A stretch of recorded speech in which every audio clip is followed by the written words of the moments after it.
Assalamualaikum warahmatullahi wabarakatuh. Selamat pagi. Perkenalkan, nama saya Arindatul Zakia. Di sini saya akan menjelaskan materi tentang pengorganisasian dan pengarahan dengan teman saya Husni Fahriya. Apa itu pengorganisasian? Pengorganisasian adalah aktivitas penyusunan pembentukan hubungan kerja antara orang-orang sehingga terwujud kesatuan usaha dalam mencapai tujuan yang telah ditentukan. Artinya, pengorganisasian itu merupakan penyusunan hubungan kerja antara staf yang satu dengan yang lainnya agar tercapai sebuah tujuan. Tujuan di sini yang dimaksud ialah visi dan misi sebuah lembaga atau sekolah. Nah, di dalam pengorganisasian itu ada mencakup beberapa kegiatan. Yang pertama, adanya pembagian job description atau pembagian kerja yang jelas, yaitu seperti contoh wali kelas, pembagian kerjanya atau job disk-nya apa, yaitu seperti memberikan rapot kepada sang murid dan memberikan nilai rapot tersebut. Dan apa tugas dari kepala sekolah seperti mengevaluasi prestasi murid atau siswa, memberikan beasiswa pada siswa yang berprestasi. Dan yang kedua, pembagian aktivitas menurut level kekuasaan dan tanggung jawab, seperti kalau ada guru baru yang sebelumnya kuliahnya itu mengambil jurusan pendidikan matematika, maka kalau bisa saat dia masuk ke lembaga tersebut, dia diamanahi untuk mengajar matematika juga. Artinya biar tidak melenceng dari apa yang dia pelajari di kuliahnya tadi. Dan yang nomor 3, pembagian dan pengelompokan tugas menurut mekanisme koordinasi kegiatan individu dan kelompok, yaitu nomor 3, pembagian dan pengelompokan tugas menurut mekanisme koordinasi kegiatan individu dan kelompok. Artinya ada pembagian dan pengelompokan tugas menurut mekanisme koordinasi. Jadi kalau sebelum ujian ada koordinasi, guru ini memberikan soal seperti ini, harus seperti ini atau seperti ini, nanti ditumpuk jadi satu ke staf TU, seperti itu. Pengaturan hubungan kerja antar anggota organisasi. Jadi setiap orang yang ada di dalam organisasi itu tadi saling berhubungan satu sama lain, tidak dapat dipisahkan. Manfaat pengorganisasian. Apa manfaat pengorganisasian? Yang pertama, antara bidang satu dengan bidang yang lain dapat diketahui batasannya. Artinya, tugas wali kelas membagikan rapot ini tidak boleh dilakukan oleh kepala sekolah karena melenceng dari batas bidang yang dianutnya. Dan yang nomor 2, adanya penugasan yang jelas. Seperti seorang guru tugasnya ialah memberikan materi, memberikan soal, atau memberikan kuis kepada muridnya. Dan yang nomor 3, dapat diketahui hubungan vertikal dan horizontal baik dalam jalur struktural maupun fungsional. Artinya dapat diketahui kalau dalam organisasi itu dari murid ke guru, guru ke wali kelas ke waka, habis waka ke kepala sekolah atau kepala madrasah. Selanjutnya, prinsip-prinsip organisasi menurut Suharsini Arikunto. Yang pertama, memiliki tujuan yang jelas, yaitu berupa visi dan misi sebuah lembaga atau sekolah. Kedua, memiliki struktur organisasi yang satu, menggambarkan adanya satu perintah, adanya keseimbangan tugas, wewenang, dan tanggung jawab, yaitu perintahnya itu seimbang dengan tugasnya. Dan yang nomor 2, sederhana agar mempermudah jalur dan tidak terlalu banyak orang yang terlibat dalam tanggung jawab. Artinya tugasnya itu jelas, tidak neko-neko. Karena gini, kalau seumpama tugasnya kebanyakan dan orang tersebut bingung apa tugasnya, maka bisa jadi dia malah tidak melakukan tersebut dan mengancam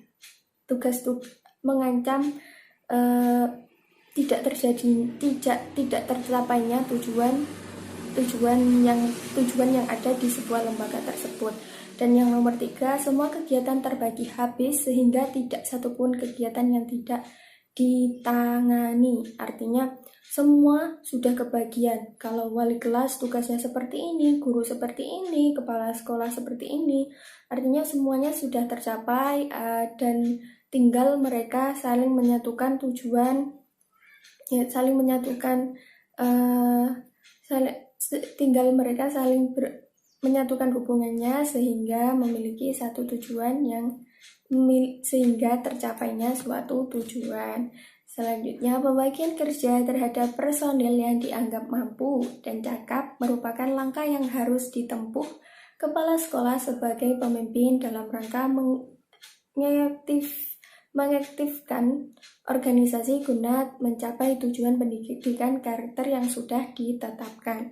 Kepala sekolah dalam kegiatan pengorganisasian ini harus memberikan motivasi kepada mereka yang diberi tugas. Dengan adanya motivasi tersebut, diharapkan mereka yang diberi tugas akan berbuat sebaik mungkin demi tercapainya tujuan sekolah pada umumnya dan tujuan pendidikan karakter pada khususnya.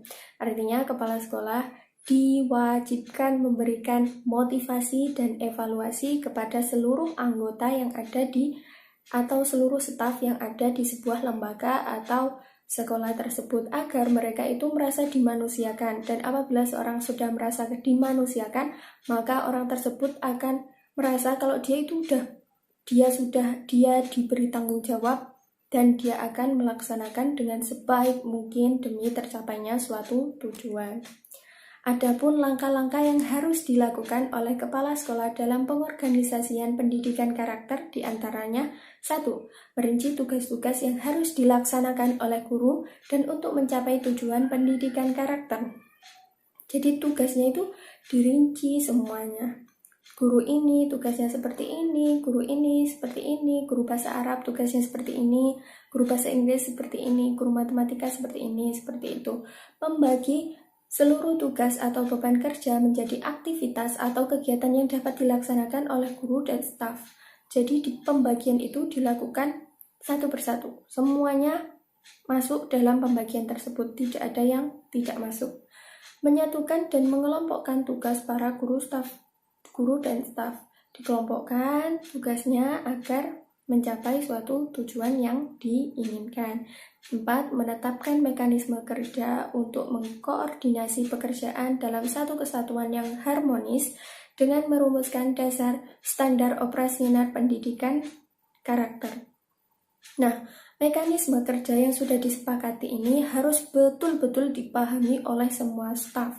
Dan mekanisme kerja ini akan lebih baik jika penyusunan dan penetapannya dilakukan oleh semua staf sehingga mereka akan tahu persis kepada siapa mereka memberikan informasi atau dari mana mereka harus menerima penugasan. Dan yang terakhir, melakukan monitoring dan mengambil langkah-langkah penyesuaian untuk mempertahankan serta meningkatkan penyelenggaraan pendidikan karakter.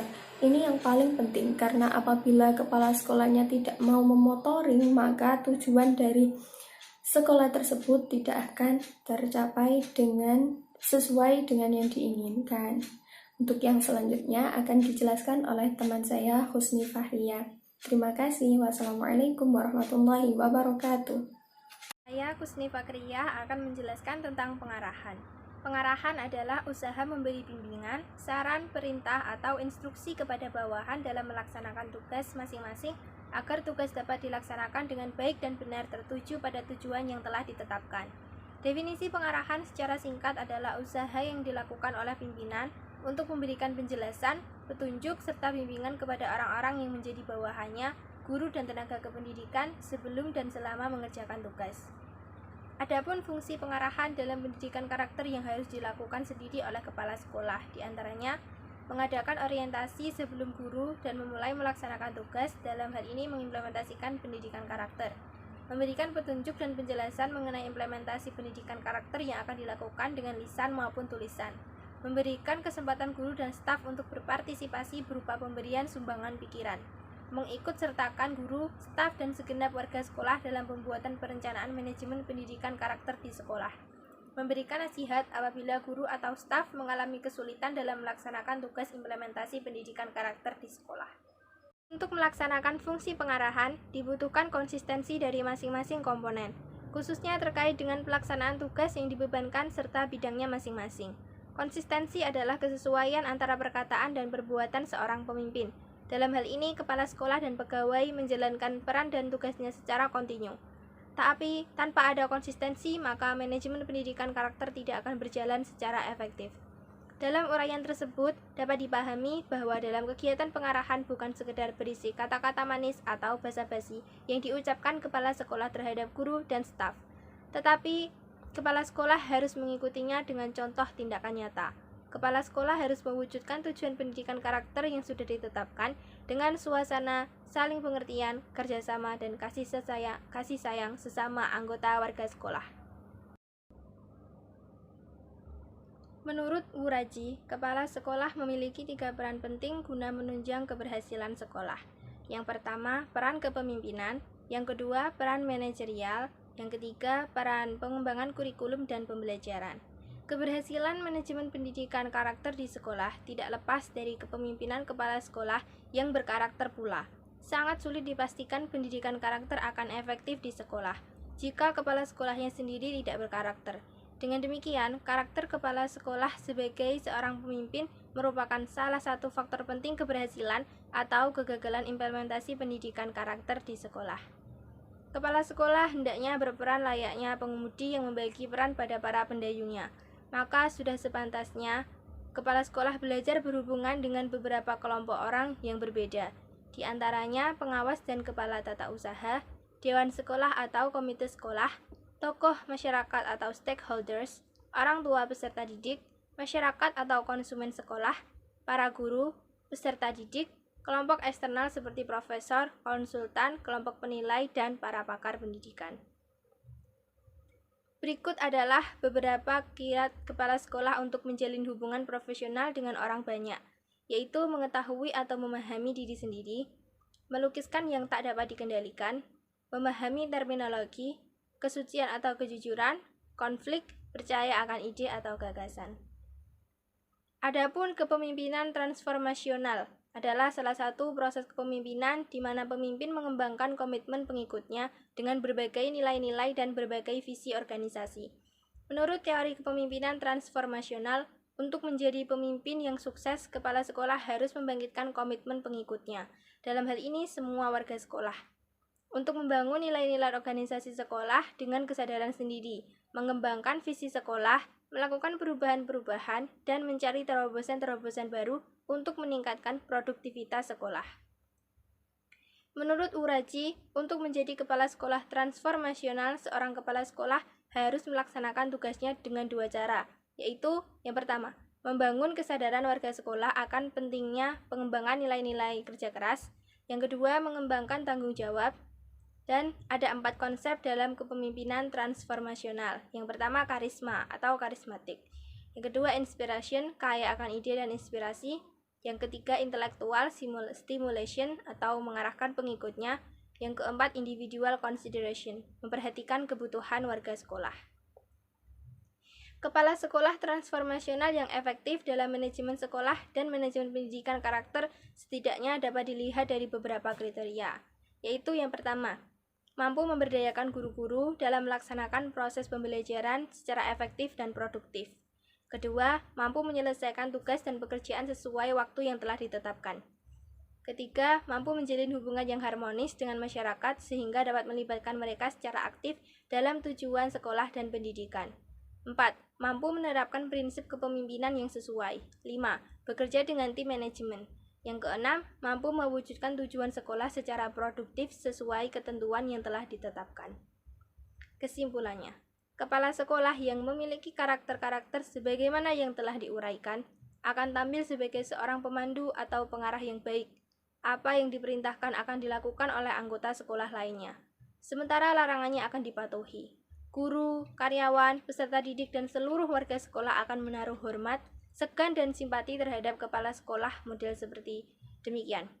Mereka dengan senang hati akan bersama-sama dengan kepala sekolah, menggapai tujuan pendidikan pendidikan karakter pada khususnya, dan tujuan sekolah pada umumnya.